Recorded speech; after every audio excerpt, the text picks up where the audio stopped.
Berserk é um mangá de muito sucesso por conta de muitos mistérios que são carregados nesses 30 anos, e está chegando o final da jornada de Guts. Existe uma teoria que está no fórum do Berserk Project e pode ser que você nunca tenha ouvido falar nela, mas hoje eu trago ela para vocês. Ela está em inglês também no fórum sk.net, caso você queira conferir na íntegra. Um dos grandes mistérios que precisa ser solucionado em Berserk é o objetivo final da mão de Deus. Sabemos que a mão de Deus é constituída de 5 seres sobrenaturais, denominados de anjos da guarda da ambição por uns e de senhores do desejo por outros. Essa entidade sobrenatural, desde o momento de sua aparição, desperta grande curiosidade, sobretudo sobre seu passado, e atiça nós leitores um intenso desejo de conhecer seus propósitos futuros. Algumas pistas são postas e dadas aqui e ali ao longo de toda a história. A trama de Berserk possivelmente culminará em um embate titânico entre humanidade, munida de sua magia humana, e o mundo elemental primitivo. Isso pode ser resumido como um tema bastante clássico do gênero de ficção fantasia Ordem versus Caos. O mundo antigo era caótico, como Gedfrin e os grandes magos de Elfhelm nos ensinaram, mas os humanos, liderados pelo imperador Gaisric, trouxeram ordem ao mundo. Mas algo deu errado e o império de Gaisric ruiu.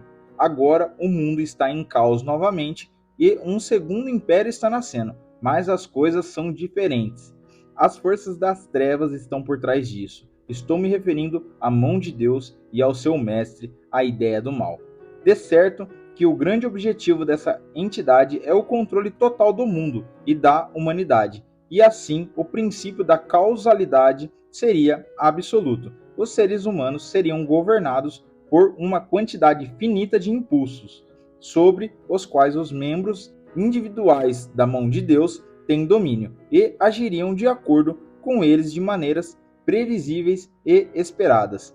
Esse seria um mundo em perfeita ordem, um mundo onde tudo segue uma razão específica e o acaso não desempenha nenhum papel. Um mundo no qual o sofrimento humano seria racional, lógico, explicável, no qual não haveria o livre-arbítrio. Mas por que isso estaria em desacordo com o mundo astral? Por que criaturas como os Trolls são um problema para a mão de Deus? Não são apenas os Trolls, mas há uma miríade de criaturas astrais como eles, de todos os tipos e peculiaridades, pois há elfos e espíritos elementais, como aqueles que Shirk invoca, os 4 reis elementais do mundo, além de usuários de magia. Foi a partir desse grande caos ancestral, em algum momento, que os humanos aprenderam a usar a magia dos elementais. Provavelmente foi um processo lento e interativo. Isso permitiu que os humanos entendessem melhor o mundo e, portanto, encontrassem maneiras de tornar suas vidas melhores, incluindo a defesa contra criaturas astrais hostis. E isso está em total desacordo com o que a ideia do mal e seus agentes desejam alcançar. Exemplo perfeito do que esse processo de compensação pode fazer foi oferecido a nós por meio da jornada de Farnese. Ela era uma jovem assustada e cheia de traumas e marcas, que foi conduzida por um caminho tenebroso durante toda a sua vida. Mas seu encontro com Guts, um espírito livre, a tirou completamente desse curso. Ela abandonou a fachada que havia criado ao longo dos anos e iniciou uma dolorosa jornada de crescimento pessoal. E, finalmente, ela começou a aprender magia, como ela mesma afirma, para que a luz da razão iluminasse a escuridão do desconhecido. Agora, existem razões práticas que podemos imaginar para explicar por que a mão de Deus não gostaria que os usuários de magia estivessem por perto, já que eles poderiam prejudicá-los ou contrariar seus planos e propósitos. Mas, se tu pensares um pouco mais a fundo, descobrirá que eles também representam uma ameaça por causa de seu conhecimento. Eles sabem como o mundo funciona, e isso é muito perigoso para a mão de Deus. Mas é ainda mais profundo. Esse conhecimento e poder obtidos com a busca de magia dão aos humanos controle sobre suas vidas e sobre o mundo. Isso significa que qualquer pessoa pode fazer a diferença, e isso é o oposto do que a ideia do mal quer. Depois do capítulo 358, penso que todos nós podemos concordar sobre como a mão de Deus planeja atingir seu objetivo, a erradicação total dos seres astrais. Há uma visão clara que foi estabelecida com Falconia, a de que os humanos precisam ficar juntos para sobreviver contra o mundo natural. Griffith está criando um mundo puramente humano, como uma sociedade reformada, mais próxima de uma ditadura militar do que da sociedade feudal de antes. Aquela foto da estrada sendo construída foi horrível para mim. Você pode sentir que eles estão realmente reconstruindo o mundo, fazendo tudo em ordem, estradas retas, campos bastante delineados e outras regiões. E, claro, a razão para exterminar os seres astrais é: eles são agentes do caos, do desconhecido para o mundo humano, mesmo além da prática da magia. Com isso, me refiro a todas as vezes que a vida de Guts foi mudada por Puck. Eles estão fora do escopo do que a mão de Deus e a ideia do mal podem controlar, pois eles podem provocar as mentes das pessoas e dar-lhes ideias ou até mesmo inspirá-las de maneiras que os vilões não desejam. Lembre-se do caos em Elfhen, quando todos começaram a dançar. Essas criaturas estão ligadas à imaginação e à criatividade humanas, e seu desaparecimento empobreceria a humanidade como um todo. Diante de tudo isso que foi dito, faltam apenas 2 tópicos para serem abordados: como tudo começou e o que vai acontecer no futuro. Griffith pode ser visto como uma imitação de Gaisric criada pela ideia do mal. Penso que isso sempre esteve implícito ao longo de toda a trama, mas o projeto de Falconia o explicitou de vez, já que é basicamente uma reformulação antiga da cidade de Gaisric, tanto que a vontade de Griffith de fundar um segundo império o reforça ainda mais. Esta é uma pista de que a Era de Gaisric foi um momento crucial para a Mão de Deus. É unânime a suposição de que Void foi o primeiro membro da atual Mão de Deus e aquele que causou a queda de Gaisric. De acordo com uma antiga entrevista de Miura, Void é a chave de tudo. Naquela época, há 1000 anos atrás, 2 escolas de pensamento estavam em conflito no mundo mágico: os praticantes de magia elemental e natural e aqueles que mergulhavam na magia de sangue. A magia de sangue seria uma forma de magia baseada no poder da alma humana. Já vimos o que ela pode fazer. A Mão de Deus e os apóstolos são o resultado desse tipo particular de magia necromância. Esta é bastante diferente da magia elemental, tanto na teoria quanto na prática. Os espectros que perturbam Guts à noite são uma manifestação natural disso. E, mais recentemente, tivemos também o exemplo do Homem de Vimy, que estava cheio de almas sacrificadas. Esse artifício proibido é um tipo de cárcere mágico que armazena almas de sacrifícios, mantido e guardado pela última comunidade de mágicos sobrevivente no mundo, e é uma pista valiosa sobre como era o mundo antigo. As baritas, que são citadas no capítulo 346, pode ser o elemento cosmológico por trás do poder humano que a Mão de Deus e os apóstolos usam. É descrito como sendo um elemento de peso, muito mais ínfimo que os outros 4, pequenos demais para ser visto a olho nu, e uma espécie de elemento de ligação para todos os demais elementos. Torna as coisas mais pesadas, mas também escurece os céus, causa melancolia ou leva a obsessões. Esta é provavelmente a parte mais especulativa desse texto, mas penso que é possível que, quando as pessoas estão cheias de emoções obsessivas ou negativas, as baritas ficam presas e concentradas na alma humana. Essa seria uma explicação racional para o poder do mal que os vilões usam, e também pode ter moldado a forma e a natureza do vórtice. Por último, seria algo corruptivo para os elfos. Void era um homem brilhante, inteligente e um poderoso usuário de magia. Alguém que provavelmente foi um grande aliado de Geyser em algum momento, mas que se tornou cada vez mais obcecado pelo conhecimento da natureza da alma humana. Ele estava desesperado para descobrir o que se escondia nas profundezas do abismo. Eu gostaria de pensar assim. Acredito que também não foi muito antes dessa época que a ideia do mal desenvolveu sua consciência. Em todo caso, penso que Void estaria fazendo experiências com seres humanos. Talvez seja até possível que ele tenha criado a cerimônia do sacrifício e o estigma enquanto ainda era humano, embora tivesse funcionado de forma diferente.